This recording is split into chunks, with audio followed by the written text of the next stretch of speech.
No projeto Leia a Bíblia Comigo, Salmo de número 106. Como ele é um pouco extenso, nós vamos fazer um pouquinho diferente hoje. A gente vai dividir em 3 etapas e aí eu vou passando para vocês as orientações a respeito do Salmo. Salmo de número 106, do 4º livro dos Salmos, né? Diz assim, versículo 1. Aleluias! Rendei graças ao Senhor, porque Ele é bom, porque a sua misericórdia dura para sempre. Quem saberá contar os poderosos feitos do Senhor ou anunciar os seus louvores? Bem-aventurados os que guardam a retidão e o que pratica a justiça em todo tempo. Lembra-te de mim, Senhor, diz o salmista, segundo a tua bondade para com o teu povo, visita-me com a tua salvação, é o pedido do salmista.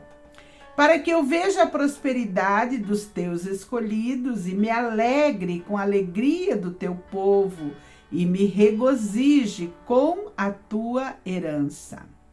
E aí, ele passa a partir do 6 a reconhecer os seus erros, né? Pecamos como os nossos pais, cometemos iniquidade, procedemos mal. Nossos pais no Egito não atentaram às tuas maravilhas, não se lembraram da multidão das tuas misericórdias e foram rebeldes junto ao mar vermelho. Mas ele os salvou por amor do seu nome, para lhes fazer notório o seu poder, reconhece o salmista. Versículo 9, repreendeu o mar vermelho, e ele secou, e fê-los passar pelos abismos como por um deserto. Salvou-os das mãos de quem os odiava e os remiu do poder do inimigo. As águas cobriram os opressores, nenhum deles escapou. Então, creram nas suas palavras e lhes cantaram louvor.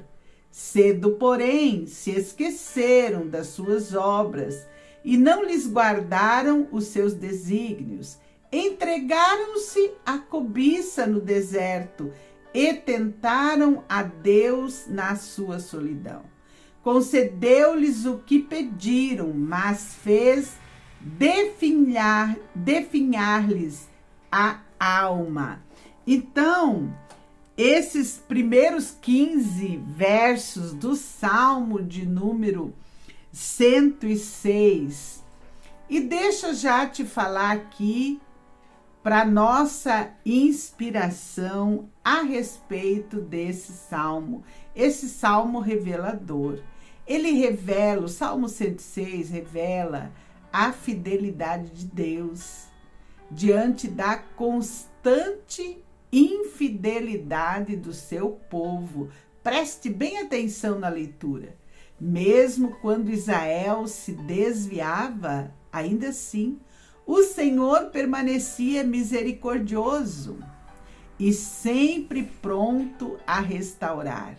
Este salmo, ele nos convida a lembrar dos feitos de Deus para não repetirmos os erros do passado. Ele também nos convida ao arrependimento sincero. Ele abre caminho para a restauração da comunhão com o Senhor. A graça de Deus sempre é maior do que o pecado daquele que volta para Ele, né? Gosto muito da frase da pastora Tânia Teresa, que diz que o pecado de um homem não é maior do que ele, né? Então, vamos continuar a leitura? Dito isso, vamos continuar lendo aqui, para não ficar tão cansativa a leitura, né? Tiveram inveja de Moisés, diz o salmista. Tiveram inveja de Moisés no acampamento e de Arão, o santo do Senhor. Abriu-se a terra e tragou a Datã e cobriu o grupo de Abirão. Ateou-se um fogo contra o seu grupo, a chama abrasou os ímpios. Em Horebe, por quê, né? Por que aconteceu isso? Por que o fogo foi abrasado sobre o povo? Porque em Horebe fizeram um bezerro de ouro e adoraram o ídolo fundido. E assim trocaram a glória de Deus pelo simulacro de um novilho que come erva. Esqueceram-se de Deus, seu Salvador, que no Egito fizera coisas potentes. Maravilhas na terra de Cã, tremendos feitos no Mar Vermelho, tudo isso o povo esqueceu. Tê-los-ia exterminado, como dissera, se Moisés, né, seu escolhido, não se houvesse interposto. Né? Moisés foi um grande psicólogo, né? Ele convenceu da validade da ideia, de que falou para Deus que valia a pena, né, continuar com o povo, mesmo o povo obstinado, o povo rebelde, né? Então, Moisés interpôs diante de Deus, impedindo que sua cólera os destruísse. Versículo 24. Também desprezaram a terra aprazível e não deram crédito à sua palavra. Antes, eles murmuraram em suas tendas e não acudiram à voz do Senhor. Então lhe jurou, de mão erguida, que os havia de arrasar no deserto. E esse arrasar no deserto, gente, foram 40 anos, né? Que o povo, até que o último daquela geração não tivesse morrido, Deus não os tirou do deserto. E também derribaria entre as nações a sua descendência, os dispersaria por outras terras, né? E assim foi, o povo judeu ficou dispersado, né? A diáspora por muitos lugares. Também se juntaram a Baal Peor e comeram os sacrifícios dos ídolos mortos. Assim, com tais ações, o provocaram a ira e agraçou peste entre eles. Então se levantou Finéias, executou o juízo e cessou então a peste.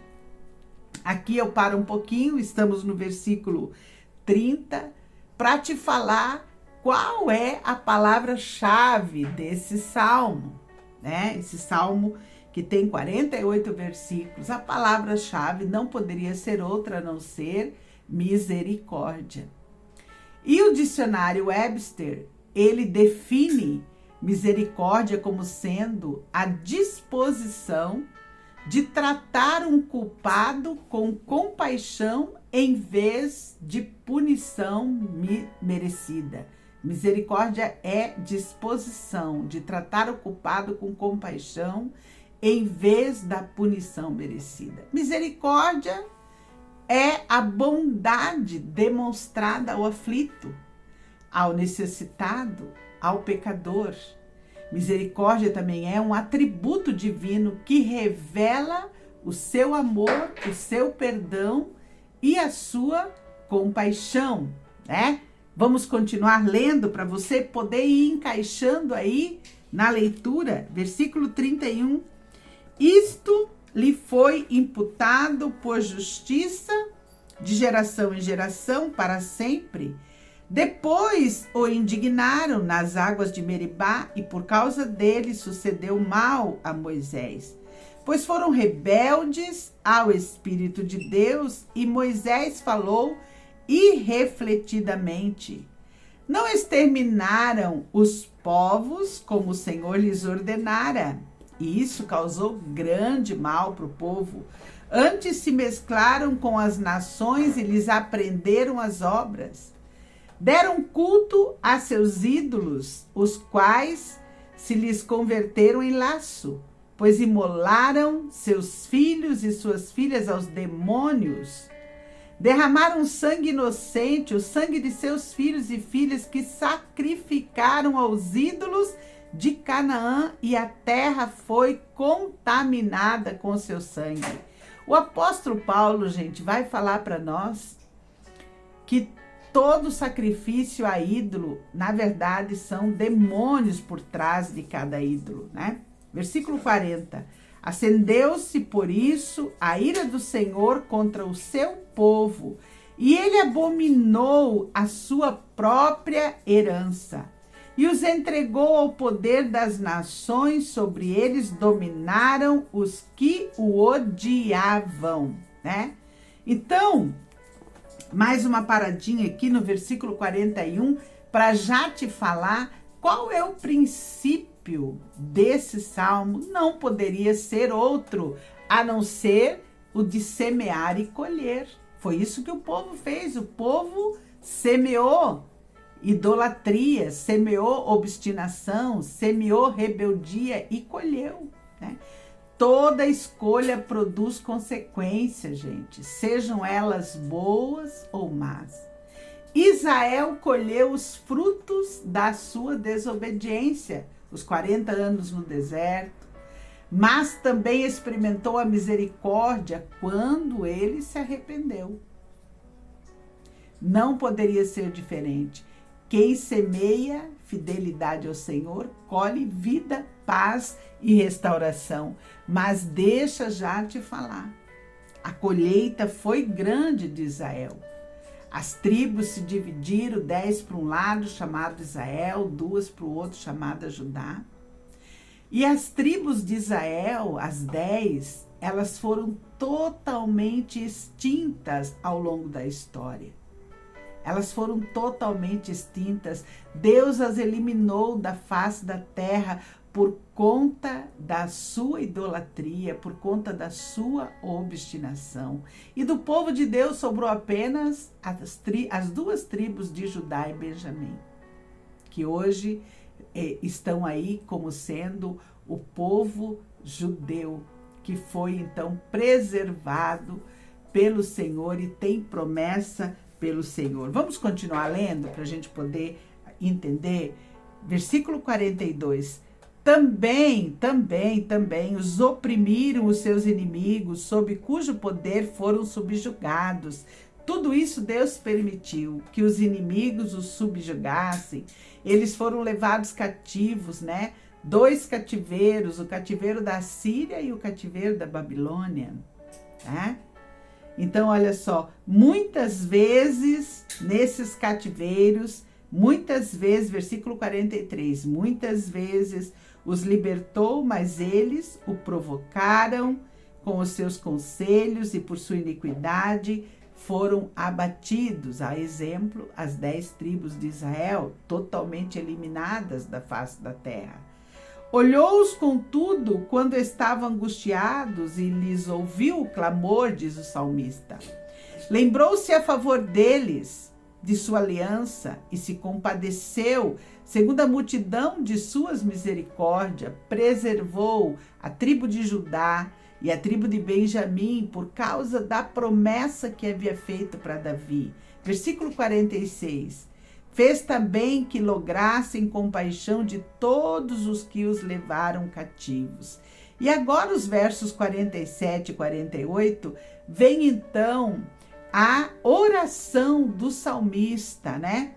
Diz ele: salva-nos, Senhor nosso Deus, congrega-nos de entre as nações, para que demos graças ao teu santo nome e nos gloriemos no teu louvor. Aqui nesse momento o povo estava todo espalhado e o salmista pede que Deus os congregue de novo, né? Bendito seja o Senhor Deus de Israel de eternidade a eternidade, e todo o povo diga amém e amém. Bom, fizemos a leitura, né? E aqui para o histórico do nosso devocional, a autoria do texto, o autor, ele não é identificado, embora o Salmo faça parte do 4º livro dos Salmos. Provavelmente, pela leitura, dá para entender, compreende-se, que foi composto após o exílio babilônico, porque ele pede para que Deus congregue todo o povo que havia sido espalhado. O texto apresenta para nós um resumo da história de Israel, destaca repetidos atos de rebeldia e destaca também a constante intervenção misericordiosa de Deus para com o povo.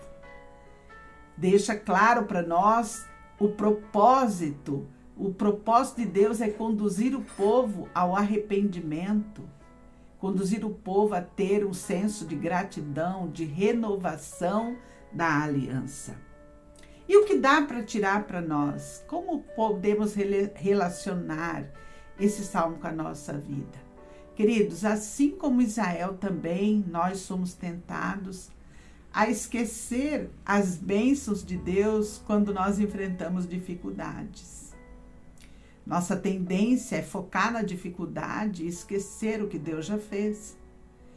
A memória da fidelidade divina vai fortalecer a nossa fé, vai impedir a repetição dos mesmos erros. Por isso que é tão importante trazer à memória aquilo que dá esperança. E trazer à memória o que dá esperança é lembrar tudo aquilo que já aconteceu, tudo aquilo que Deus já fez por nós no meio da tribulação.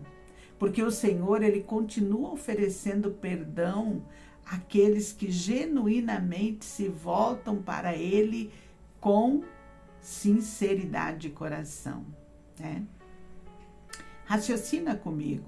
O Salmo 106 ensina pra gente que Deus não ignora o pecado, mas responde ao arrependimento verdadeiro com misericórdia, né? E a gente tem isso muito claro em 1 João 1,9, que diz: se confessarmos os nossos pecados, Ele é fiel e justo para nos perdoar os pecados e nos purificar de toda injustiça. Então, queridos, a restauração, ela começa quando a gente reconhece nossas falhas e nos voltamos ao Senhor. Mas tem gente que é difícil, né? Tem gente que quando é repreendido, não é humilde para reconhecer que errou, não é pronto para o arrependimento. Então, queridos, olha, escute isso que eu vou te falar. A graça de Deus, o favor imerecido de Deus não elimina a responsabilidade. Pelo contrário, a graça de Deus é para transformar o nosso coração, para vivermos uma nova caminhada e uma caminhada de obediência. Uma caminhada de obediência. Então, quando você entender que você errou, quando você compreender que você cometeu um desvio da jornada, quando você violou uma lei espiritual, não se demore a ir ao arrependimento genuíno. E lembre-se sempre de Atos 3,19. Arrependei-vos e convertei-vos, né? Arrependimento genuíno, sentir de fato o arrependimento por ter violado a lei de Deus, e a conversão, que é o abandono do pecado. Lembre-se de Provérbios, aquele que confessa e deixa, alcança misericórdia e prospera.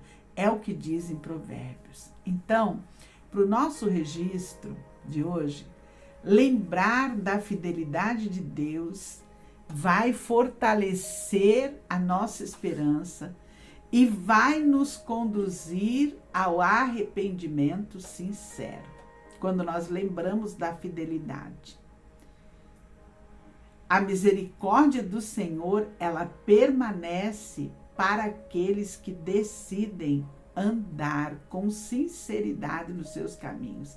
E andar com sinceridade é reconhecer o erro, ter humildade de aceitar que errou e acertar o passo, alinhar o passo com Deus.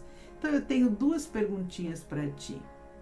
Você tem reconhecido os teus erros com humildade? Você tem buscado o perdão de Deus quando você reconhece teus erros? Como tem sido para você?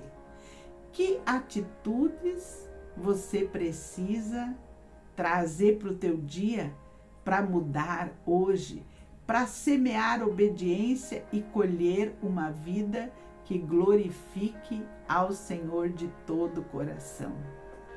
Bom, nós já oramos hoje, esse é o nosso segundo vídeo, tá?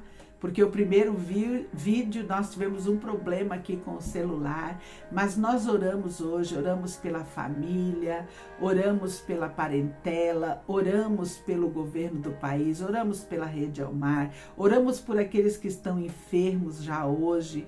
Estamos aí com a Lorena, nossa assistente social que está doente, oramos pelo José Vitor, oramos pelas minhas filhas que estão lá no encontro, já oramos, já colocamos diante de Deus todas estas questões em oração. Estamos aqui fazendo a leitura porque temos o compromisso de entregar para o YouTube, né, a leitura diária da palavra de Deus. Então, e sinta-se abençoado, sinta-se cheio da presença do Senhor no dia de hoje. E queremos te dizer, né, que o Senhor te abençoe, te guarde e te faça prosperar. E até amanhã, se Deus nos permitir. E esperamos não ter mais problema com os nossos vídeos para colocar no ar. Até amanhã.